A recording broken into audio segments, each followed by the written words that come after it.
Hey guys, it's Cooper. Today I'm making a video about what SLAM is and my progress so far and what I've learned. So, what does SLAM mean? It is Simultaneous Localization and Mapping, SLAM. Before I get too deep into it, why is SLAM important? SLAM is important because it enables a capable robot to build a map of its environment in its head and then also maintain its own position within that environment also in its head. So what that functionally means is that if I place a robot within a warehouse that's capable, it has something to create a map and has something to understand where it's at. I'll get into what those are later. It can build a map of its environment, and using this data can position itself relative to what it's seeing within that map. So what does that mean? It means that this robot that we have can now navigate in an unknown environment and can accurately know where it is to move safely and accomplish tasks. It can now have this sort of situational awareness needed for autonomy and path planning and decision making. So some examples that you may or may not already know of that use SLAM is self-driving cars, robot vacuums, warehousing and logistics drones, marine exploration, and healthcare as well. There's robots that can navigate the hallways and deliver medications to patients, or in a warehouse setting, it can organize medications, or in a pharmacy setting, it can organize medications and stuff like that.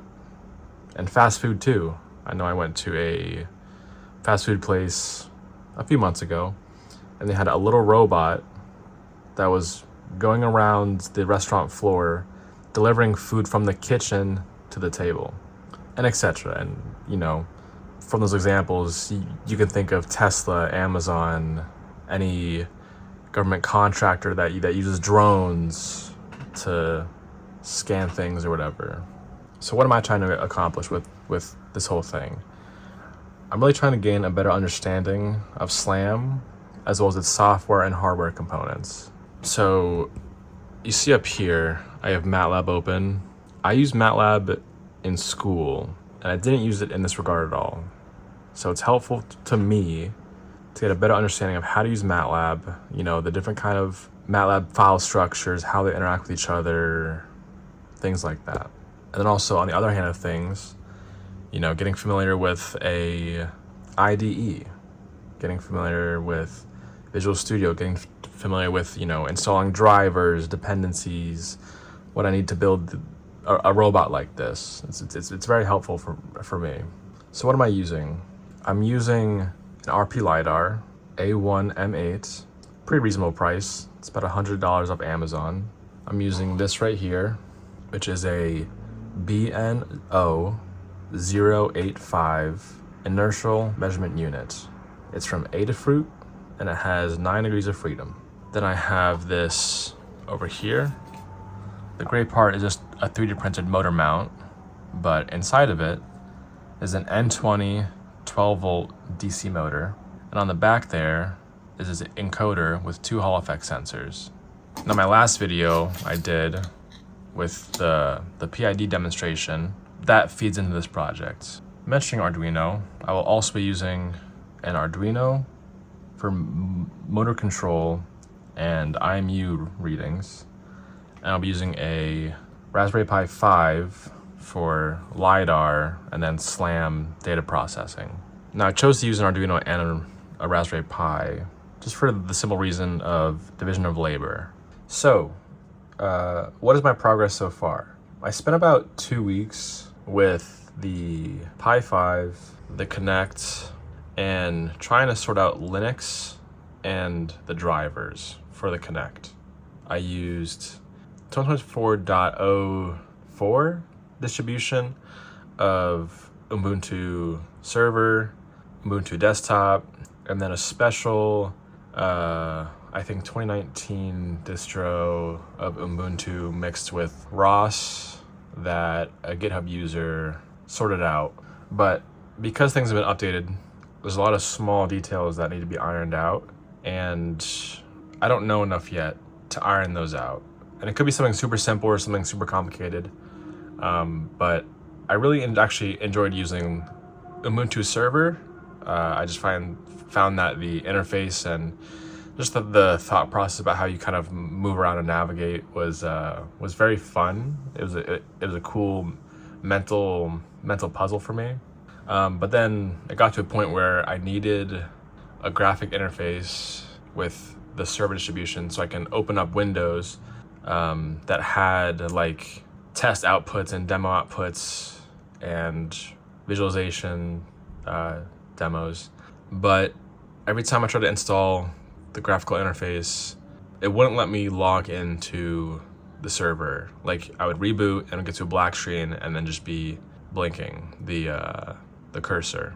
So like I said, I'm not aware of Linux. I didn't use it growing up and it was never involved in any personal projects growing up. So I'm still learning as I go, but I really enjoy it. And I will be coming back to this eventually. So now I have, like I said, the RPLiDAR A1M8, mainly because it's well documented. The company that makes these, or makes ones that are very similar with the same name, are very well documented. And a lot of the GitHub repos and instructions are very up to date. There's few like reading in between the lines or like leaving out details where you couldn't figure out yourself. So that helps me a lot. And what I've done for this, or what I had to do for this, was I had to install drivers for the RPLiDAR to convert the UART output to USB output. And those were the CP210X USB to UART bridge drivers. So I installed those and I plugged in the RPLiDAR and it started spinning. And then from there you have to go into your device manager in Windows, go down to your USB COM port area and double check that this is being recognized as a COM port. And so for me it was. Usually you would use the vendor's software to test that it's working, but from what I've read and what I understand, seeing it being recognized as a COM port is enough. So now, after that, I had to install the RPLiDAR software development kit so I can stream data into MATLAB. And there's a GitHub link for that in the description below. With that, you have to install Visual Studio, C++, and a bunch of other necessary modifiers in the Visual Studio launcher.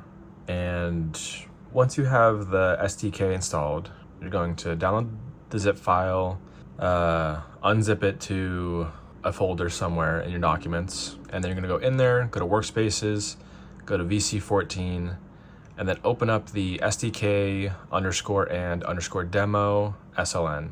And from there, you'll be brought into Visual Studio, and you can build the RPLiDAR driver.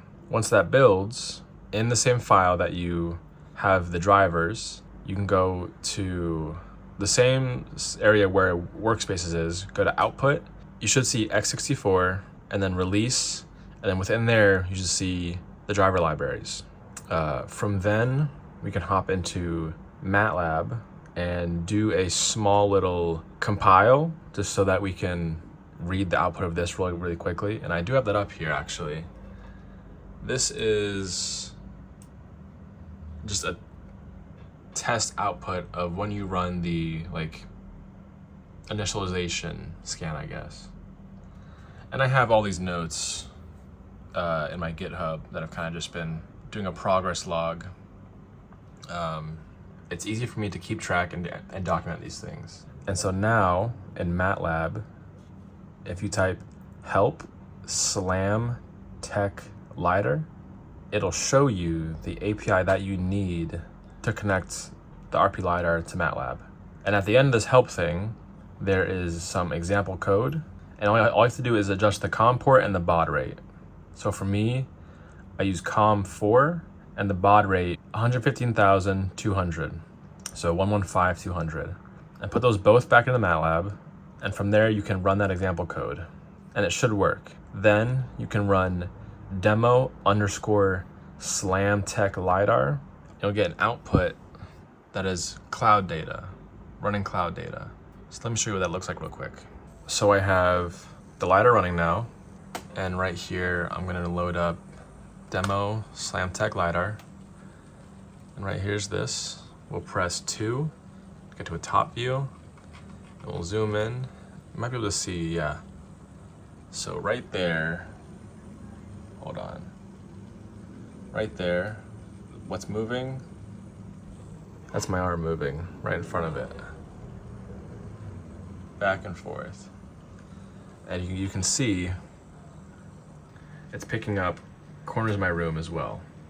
And of course, you know, all this extra junk behind it that has just different, I should probably see the laser bouncing off my speaker right there. It's kind of cool. Yeah, so that's as far as I got. And I think it's a really good start. I've learned a lot. I understand the basics.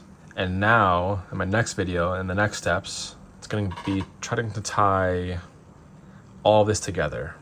Because now I have the LiDAR working, but I don't have the IMU or the encoders for the robot. So I have to, you know, make wheels for this, make a robot base, modular maybe, so I can not make it custom every time. I don't have to reprint specialized parts every time. I can just use a bunch of, you know,